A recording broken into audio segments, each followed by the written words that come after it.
Assalamualaikum warahmatullahi wabarakatuh. Saya Maulida Fitria, mahasiswi D3 Kebidanan Stikes Prima Indonesia. Di sini saya akan menjelaskan tentang jenis-jenis luka, luas dan kedalaman luka, warna dasar luka, dan tingkatan fase luka, juga penyembuhan luka. Jadi, jenis-jenis luka itu digolongkan berdasarkan yang pertama, berdasarkan sifat kejadiannya. Nah, di sifat kejadiannya ini, luka itu dibagi menjadi dua. Yang pertama, luka disengaja, dan yang kedua, luka tidak disengaja. Luka disengaja itu luka yang terkena radiasi atau bedah. Lalu yang luka tidak disengaja itu luka yang terkena trauma. Nah, luka yang tidak disengaja ini tuh dibagi lagi menjadi dua. Yang pertama ada luka tertutup. Nah, luka tertutup ini luka di mana jaringan yang ada pada permukaan tidak rusak.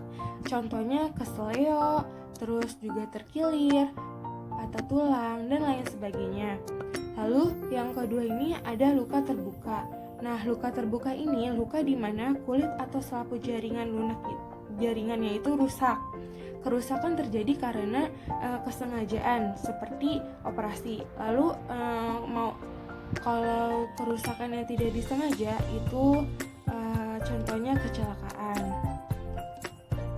Kemudian luka berdasarkan penyebabnya. Nah, luka berdasarkan penyebabnya ini tuh dibagi menjadi dua. Yang pertama itu ada luka mekanik yang terdiri dari luka insisi. Luka insisi terjadi karena teriris oleh benda tajam. Luka ini tuh dibuat secara sengaja, misal yang terjadi akibat pembedahan. Lalu yang kedua ada luka bersih. Luka bersih ini bisa disebut juga luka aseptik. Biasanya luka ini tuh tertutup oleh sutura setelah seluruh pembuluh darah yang luka diikat atau ligasi. Lalu yang ketiga ini ada luka memar. Luka memar ini luka yang tidak disengaja terjadi akibat benturan oleh suatu tekanan. Lalu selanjutnya ada yang keempat ini ada luka lecet. Luka lecet ini terjadi akibat kulit bergesekan dengan benda lain yang biasanya dengan benda yang tidak tajam. Lalu yang kelima ini ada luka tusuk. Luka tusuk ini tuh luka yang dibuat oleh benda yang tajam yang memasuki kulit dan jaringan di bawahnya.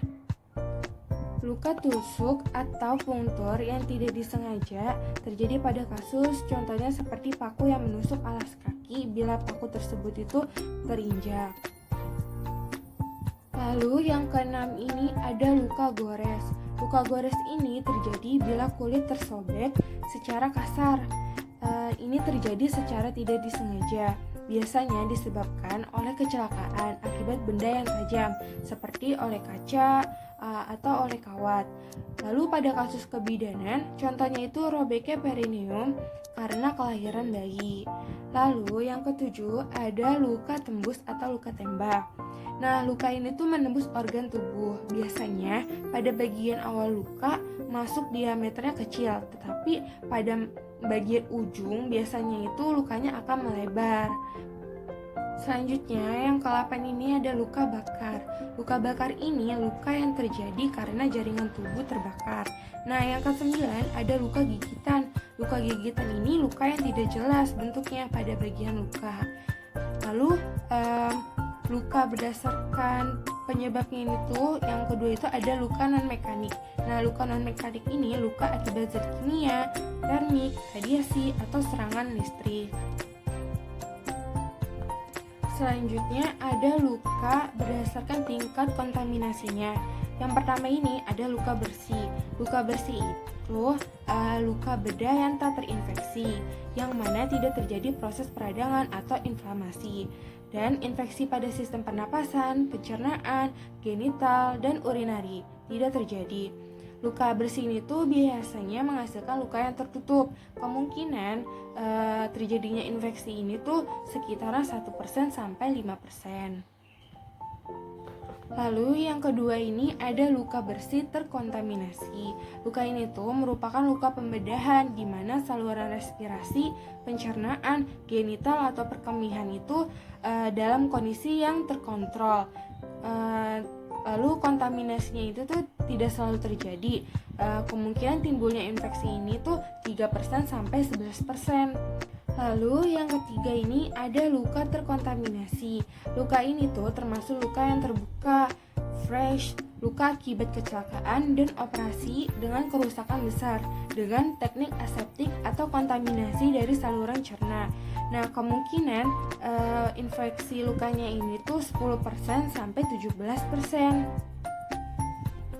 Lalu yang terakhir ada luka kotor atau infeksi, yaitu terdapatnya mikroorganisme pada luka.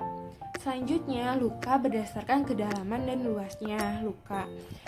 Yang pertama ini ada stadium pertama atau stadium 1, yaitu luka superficial, yaitu luka yang terjadi pada lapisan epidermis kulit. Selanjutnya ada stadium 2, yaitu luka partial thickness, yaitu hilangnya lapisan kulit pada lapisan epidermis dan bagian atas dari dermis. Stadium 2 ini tuh merupakan luka superficial dan adanya tanda klinis seperti abrasi, blister, atau lubang yang dangkal. Selanjutnya stadium 3, yaitu luka full thickness, yaitu hilangnya kulit keseluruhan meliputi kerusakan atau nekrosis jaringan subkutan yang dapat meluas sampai bawah tetapi tidak melewati jaringan yang mendasarinya. Lukanya ini tuh sampai pada lapisan epidermis, dermis, dan fasia, tetapi tidak mengenai otot. Nah, luka ini tuh timbul secara klinis sebagai suatu lubang yang dalam dengan dan atau tanpa merusak jaringan sekitarnya. Lalu yang keempat ini ada stadium 4, yaitu luka full thickness yang telah mencapai lapisan otot, tendon, dan tulang dengan adanya destruksi atau kerusakan yang luas. Selanjutnya ada luka berdasarkan waktu penyembuhannya. Nah, ini tuh dibagi menjadi dua. Yang pertama ada luka akut dan yang kedua ada luka kronis. Luka akut ini luka dengan masa penyembuhan sesuai dengan konsep penyembuhan yang telah disepakatin. Jadi maksudnya itu luka ini tuh penyembuhannya itu dengan waktu yang tepat. Selanjutnya ada luka kronis. Nah, luka kronis ini tuh luka yang mengalami kegagalan dalam proses penyembuhan, dapat karena faktor eksogen dan endogen. Selanjutnya ada luka berdasarkan warna dasar luka.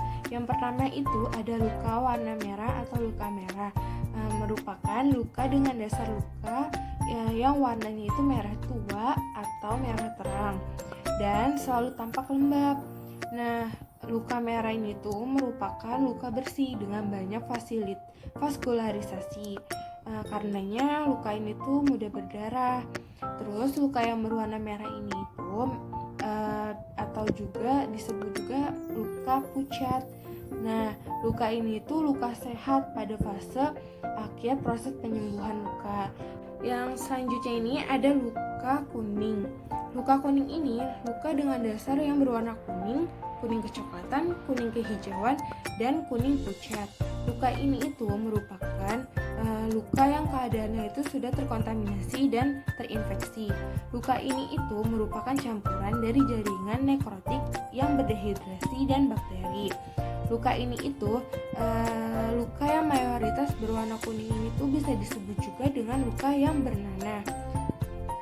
Lalu selanjutnya ada luka hitam. Luka hitam ini luka yang dasar warnanya itu berwarna hitam, hitam kecoklatan, hitam kehijauan, atau sering kali disebut juga dengan nekrosis atau jaringan mati.